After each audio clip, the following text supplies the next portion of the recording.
C'est un titre provocateur, mais déballons-le.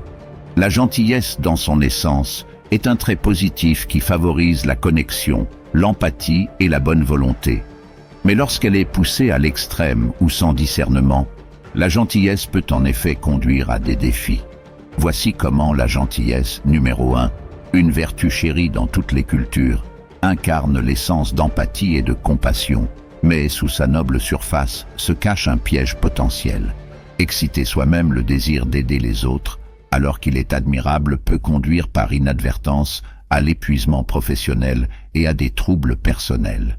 Se dépasser au nom de la gentillesse commence souvent assez innocemment, peut-être son offre de couvrir un collègue faisant du bénévolat pour plusieurs projets, ou étant toujours l'épaule sur laquelle pleurer pour les amis et la famille. Ces actes de gentillesse découlent d'un véritable désir d'aider les autres et d'avoir un impact positif. Cependant, lorsque de tels actes deviennent habituels et ne sont pas équilibrés avec les soins personnels, ils peuvent se transformer en un schéma préjudiciable. Considérez Sarah comme une amie dévouée, connue pour sa gentillesse inébranlable, toujours prête à prêter une oreille attentive ou à offrir un coup de main. La générosité de Sarah ne connaît cependant aucune limite, à mesure que les exigences de son temps et de son énergie augmentent. Sarah se retrouve à bout de force, et elle sacrifie ses propres besoins et néglige les pratiques cruciales de soins personnels au profit d'être là pour les autres. Au fil du temps, l'effet cumulatif du dépassement de soi a des conséquences néfastes, conduisant à l'épuisement, au ressentiment et à une diminution du bien-être général. Le cycle de surextension peut être insidieux, alimenté par un sentiment de culpabilité, par obligation ou la peur de décevoir les autres. En disant non, devient de plus en plus difficile à mesure que le désir de maintenir l'image d'un don sans fin dépasse les limites personnelles. Par conséquent, des individus comme Sarah se retrouvent piégés dans un cycle perpétuel de surengagement, incapables de prioriser leurs propres besoins sans éprouver des sentiments de culpabilité ou d'égoïsme. Le fait de se dépasser peut avoir des conséquences considérables. Au-delà du bien-être personnel dans un cadre professionnel, assumer constamment des tâches supplémentaires ou faire des heures supplémentaires peut être initialement perçu comme de la diligence et du dévouement, mais un excès prolongé conduit souvent à une diminution de la productivité, de la créativité et de la satisfaction au travail. Dans le domaine personnel, les relations peuvent engendrer du ressentiment et un déséquilibre, car une partie donne systématiquement tandis que l'autre reçoit sans réciprocité. Pour atténuer le risque d'extension excessive, il est crucial de cultiver la conscience de soi et d'établir des limites saines. Apprendre à reconnaître quand la gentillesse se transforme en négligence de soi est la première étape vers atteindre l'équilibre. Fixer des attentes réalistes, donner la priorité aux soins personnels et pratiquer l'affirmation de soi dans la communication sont des stratégies essentielles pour se prémunir contre l'épuisement professionnel. Tandis que la gentillesse est la pierre angulaire d'une connexion humaine significative, elle doit être tempérée par l'autopréservation.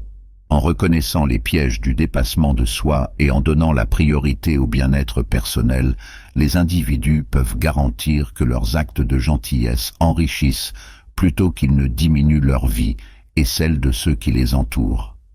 Cependant, attirer des relations toxiques alors que la gentillesse est une vertu qui enrichit les relations. Elle peut malheureusement attirer des individus qui cherchent à exploiter cette qualité pour leur propre compte.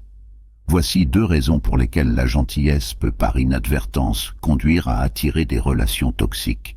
Exploration de la manière dont la vulnérabilité à la manipulation peut résulter de la gentillesse. Une nature confiante.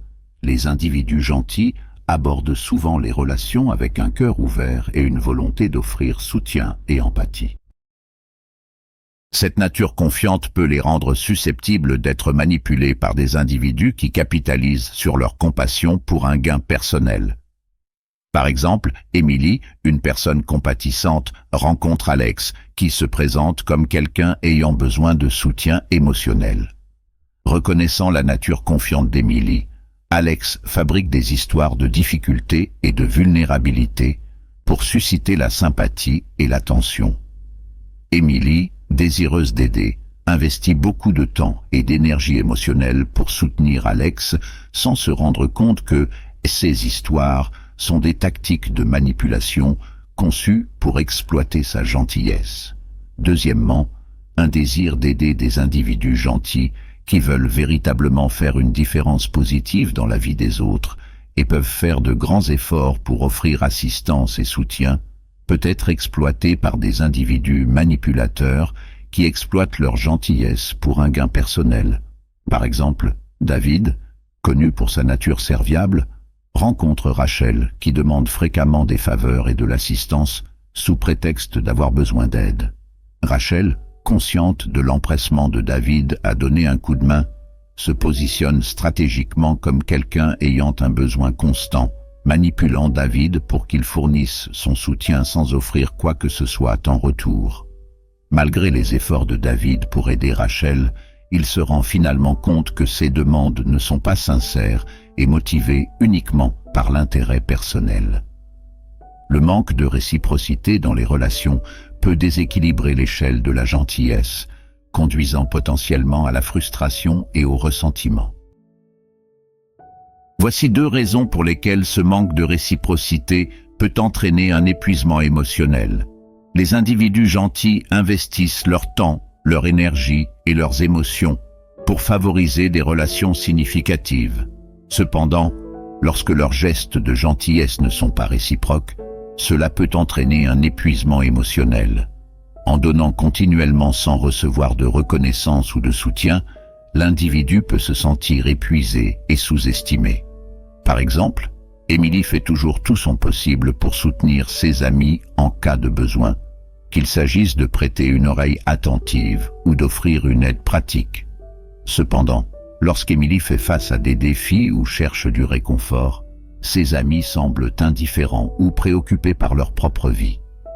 Malgré ses efforts pour entretenir ses relations, Émilie se sent émotionnellement épuisée et sous-évaluée, ce qui conduit à un sentiment de désillusion.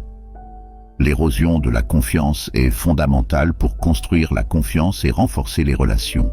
Lorsque la gentillesse n'est pas réciproque, elle peut éroder la confiance et semer les graines du doute sur l'authenticité de la relation.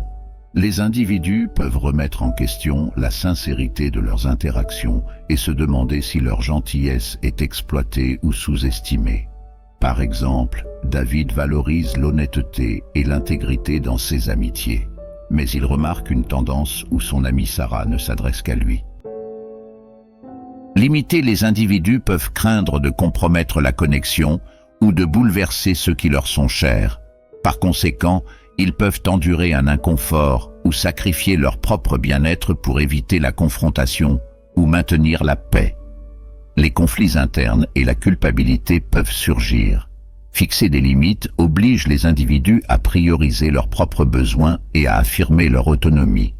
Cependant, pour ceux qui sont guidés par la gentillesse, cette affirmation peut déclencher des sentiments de culpabilité ou d'égoïsme.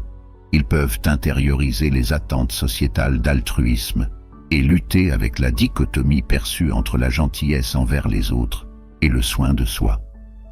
Ce conflit interne peut entraver leur capacité à établir et à faire respecter efficacement des limites. La dynamique psychologique de l'établissement de limites pour les individus gentils est profondément enracinée dans les processus cognitifs, les réponses émotionnelles et les comportements d'apprentissage. La compréhension de ces mécanismes psychologiques est cruciale pour développer des stratégies permettant de naviguer efficacement dans les limites, les préjugés cognitifs et les systèmes de croyances que les individus gentils peuvent avoir. Ils peuvent assimiler l'établissement de limites à de l'égoïsme ou considérer leurs propres besoins comme moins importants que les autres. Ces distorsions cognitives peuvent perpétuer des schémas d'autonégligence et inhiber l'établissement de limites saines. Conflit interne où la gentillesse devient un combat. La gentillesse, une vertu chérie dans toutes les cultures, détient un pouvoir immense pour combler les écarts, guérir les blessures et élever les esprits. Mais dans sa douce étreinte se cache une tempête potentielle de conflits internes. Voici comment la noble intention de la gentillesse peut parfois susciter des troubles à l'intérieur. Conflits de valeurs. Parfois, des actes de gentillesse peuvent entrer en conflit avec des valeurs personnelles profondément ancrées ou des objectifs à long terme. Envisagez un scénario dans lequel votre ami cherche une aide financière pour une entreprise risquée, tandis que votre cœur vous pousse à le soutenir par gentillesse, contre lequel votre prudence financière vous met en garde, mettant en péril votre stabilité. Dans un tiraillement entre compassion et prudence, cela peut vous laisser déchiré et en conflit. La bataille des attentes, la gentillesse, souvent synonyme d'altruisme, porte en elle un fardeau d'attentes à la fois sociétales et auto-imposées. Mais ces attentes peuvent devenir des sources de conflits lorsqu'elles s'écartent de nos désirs et aspirations authentiques. Considérons Sarah comme une soignante dévouée, réputée pour sa générosité et sa compassion sans limite. Malgré ses efforts altruistes, Sarah se retrouve piégée dans un réseau d'attentes externes, la société dominant son altruisme tout en remettant en question silencieusement son manque d'ambition ou d'autoréalisation. La dissonance entre l'éloge sociétal et l'épanouissement personnel laisse Sarah aux prises avec des sentiments d'insuffisance et de ressentiment, alors qu'elle est aux prises avec le poids étouffant des attentes des autres, dans un monde qui vénère le sacrifice et le service. La bataille des attentes devient un creuset de découverte de soi où la quête pour l'authenticité se heurte aux dictats des normes sociétales. Au cœur du conflit interne se trouve la lutte existentielle pour l'identité personnelle, une quête pour réconcilier les myriades de facettes de notre être, y compris la gentillesse, avec notre sens de soi et notre objectif.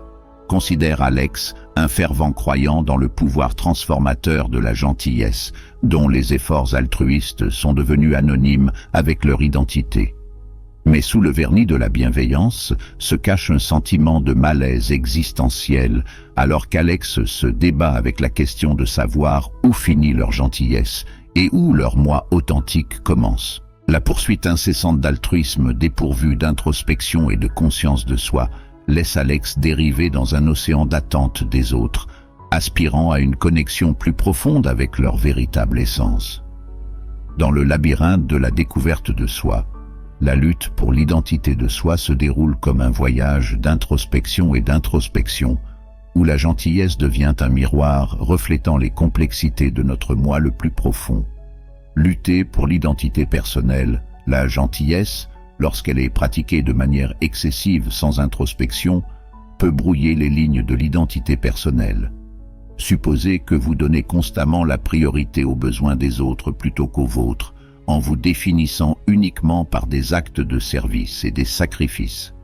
Au fil du temps, cette gentillesse effacée peut éroder votre sentiment d'individualité, vous laissant dériver dans un océan d'attente et de désir des autres, aux prises avec la question de savoir où finit votre gentillesse et où commence votre moi authentique, ce qui peut provoquer une crise existentielle d'identité.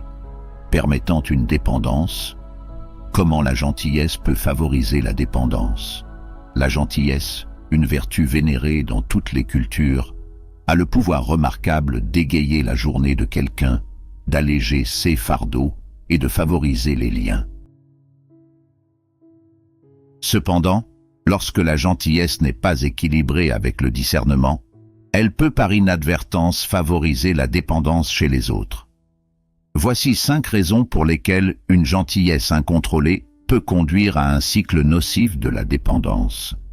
Sauvés sans responsabiliser, les individus de bon cœur se précipitent souvent pour aider les autres dans le besoin en leur offrant des solutions et un soutien sans leur permettre de relever les défis de manière indépendante.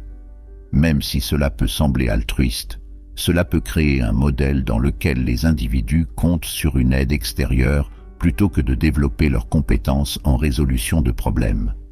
Maintenir l'impuissance acquise, sauver continuellement quelqu'un de ses difficultés sans l'encourager à s'approprier ces actions peut perpétuer un état d'impuissance acquise. Lorsque les individus font l'expérience répétée du succès grâce à l'intervention des autres, ils peuvent perdre confiance en leur capacité à surmonter les obstacles sur leur chemin. Sa propre gentillesse, qui mine l'efficacité personnelle, anticiper et répondre constamment aux besoins des autres, peut involontairement communiquer un manque de confiance en leurs capacités. Cela mine leur sentiment d'efficacité personnelle, diminuant la croyance en leur capacité à atteindre les résultats souhaités de manière indépendante. Par exemple, considérons un parent qui intervient constamment pour protéger leur enfant de l'échec ou de la déception. Alors que les intentions des parents peuvent être de protéger leur enfant du préjudice, que leurs actions peuvent transmettre par inadvertance un message de doute quant aux capacités de leur enfant, entravant son développement de la résilience et de la confiance en soi, favorisant une dépendance passive.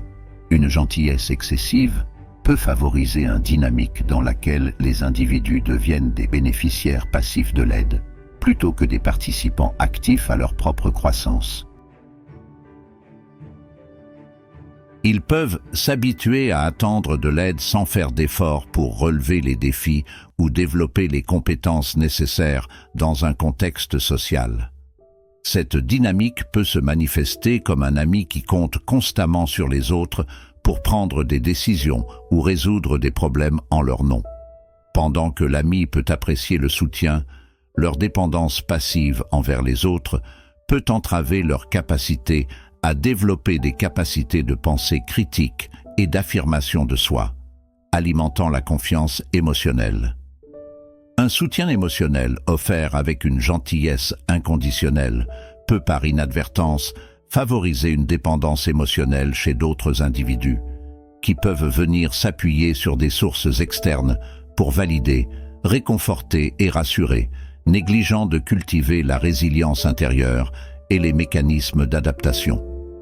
Par exemple, envisager un partenaire romantique qui cherche constamment la validation et le réconfort de son partenaire pour se sentir digne et aimé.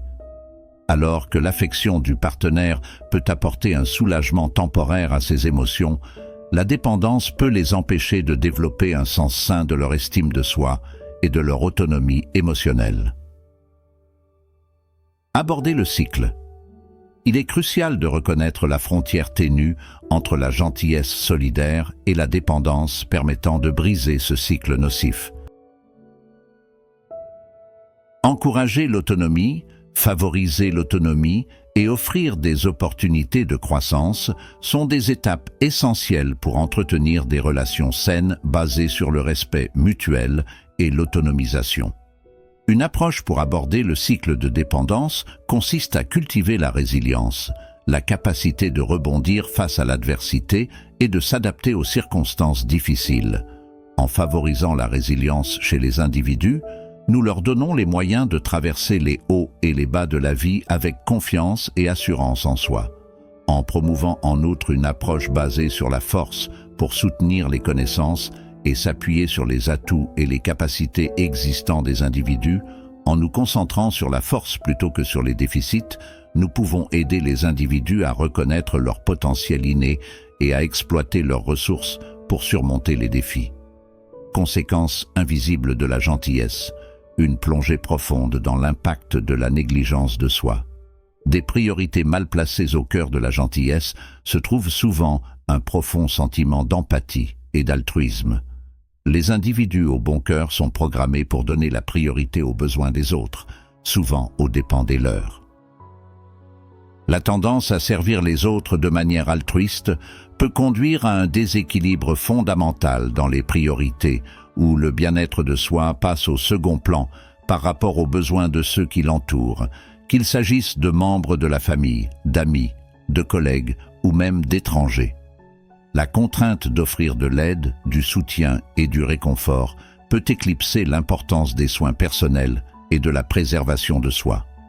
Cette priorisation mal placée peut entraîner un épuisement chronique dû au stress et un sentiment d'épuisement qui imprègne tous les aspects de la vie. Le piège de la culpabilité. Pour de nombreuses personnes motivées par la gentillesse, l'idée de décevoir ou de laisser tomber les autres est profondément troublante.